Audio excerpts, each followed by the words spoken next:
If you're joining me after seeing the Twitter social media update, then welcome. This is the extended version of that. So, someone reached out to me on Twitter the other day and they said about increasing listeners, which is obviously something I'm doing tests on right now, but also about advertising. And this got me thinking because I used to have a YouTube channel and I earned in the best of it about 400 US dollars a year, which isn't exactly enough to live on. So, this really got me thinking. And then I read this article in Business Insider Australia about Patreon. Now, if you don't know about Patreon, this is the platform whereby people give you money if they like what you're doing just to support you so that you can carry on doing it.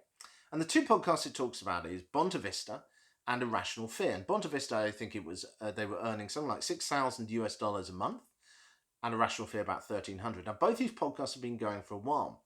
But what they did was they have been delivering what the listeners want. And then the listeners want to support and keep that going. So, for example, one thing that they've put out, I think it was Rational Fear put out to say that if we got 10,000 US dollars, we would be able to achieve X. So by listening to people, by listening to the people who are actually paying the money, who are obviously the most dedicated, true fans because they're prepared to do that, they've been able to adapt their content to make sure that it delivers what these people want and obviously encourages more people to do the same. So the clear thing is that while we all aspire to like getting millions of listeners, actually it's far better.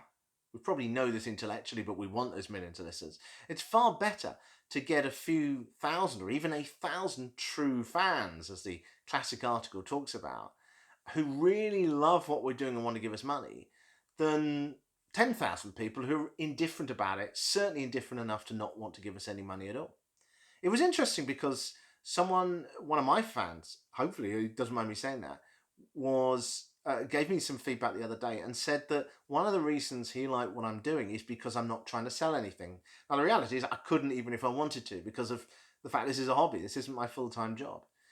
And so that authenticity to him was really important. And clearly, if you can get that and enough people liking your content that they want to give money to it, it is a way of earning money. And in these particular cases, a reasonable amount of money, certainly to help pay for the production for your podcast. All the details about this video, all the extra details you will find, of course, in that article, and I will link to that in this update as well. But I hope you find that really interesting, and perhaps that's an option that you can be exploring. Certainly I will in future as well.